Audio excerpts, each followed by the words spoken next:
जय श्री कृष्णा। भगवान गणेश को प्रथम पूज्य देव माना गया है और इन्हें सभी शुभ कार्य में पहले पूजा जाता है ताकि सारे काम बिना विघ्न के ही पूरे हो सकें। कहते हैं कि गणपति जी की आराधना सच्चे मन से की जाती है तो ये अपने भक्तों के सारे कष्ट दूर कर देते हैं। आज मैं आपको गणपति जी और उनके भक्त से जुड़ी हुई एक पौराणिक कथा के बारे में बताती हूँ। लेकिन उससे पहले यदि आपने इस चैनल को सब्सक्राइब नहीं किया है तो आप इसे सब्सक्राइब ज़रूर करें और इस कथा को लाइक व शेयर करें। आइए तो अब गणपति जी की कथा सुनते हैं। एक गांव में एक बूढ़ी माँ रहती थी। वह अपने पति, बेटे, बहू के साथ एक झोपड़ी में रहती थी। वह निर्धन थी और उसे आंखों से दिखाई भी नहीं देता था। वह बूढ़ी माँ गणपति जी की बड़ी भक्त थी। वह रोज़ सुबह गणपति जी की पूजा करती और बाद में कुछ समय उनके ध्यान में बैठी रहती थी। एक दिन जब बूढ़ी माँ ध्यान में बैठी हुई थी तब उनकी भक्ति से प्रसन्न होकर गणपति जी उनके सामने प्रकट हुए और माँ से बोले कि माई, मैं तेरी भक्ति से अत्यंत प्रसन्न हूँ, तुझे जो चाहिए वह मांग ले। बूढ़ी माँ ने कहा कि हे गणपति जी, मैं तो आपके दर्शन पाकर ही धन्य हो गई, फिर मैं आपसे क्या मांगूँ।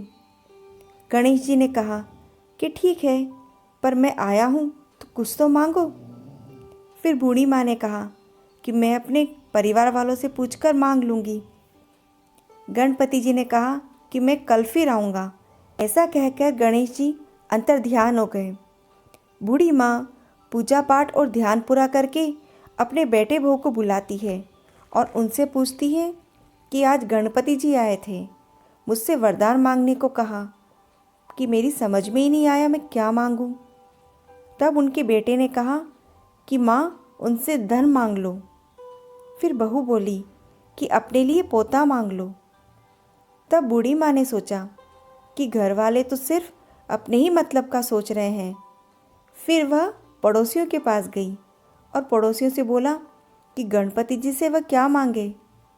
तो उनके पड़ोसी ने कहा कि माँ, आप धन लेकर क्या करोगी, ऐसा करो कि अपने आँखों के लिए रोशनी मांग लो, जिससे कि आपकी बाकी की ज़िंदगी बिना परेशानी के गुजर जाए। पड़ोसियों की बात सुनकर बूढ़ी माँ घर आती है और सोचती है कि मैं ऐसा क्या मांगूं जिससे मेरा भी भला हो जाए और परिवार का और सभी का भला हो। दूसरे दिन वह बुढ़िया गणपति जी की पूजा करके ध्यान में बैठती है।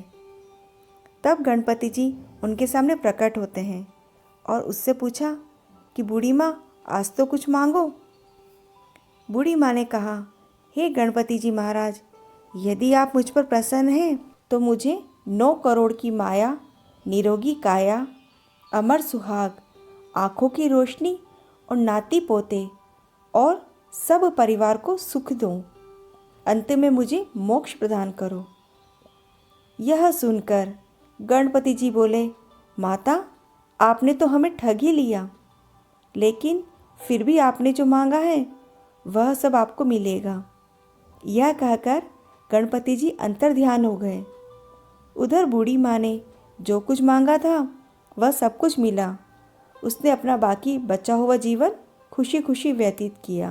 हे गणपति महाराज, जैसे बूढ़ी माँ की आपने इच्छा पूरी करी, वैसे आप इस कहानी को सुनने वाले और कहने वाले सभी की इच्छा पूरी करना। जय गणपति महाराज की।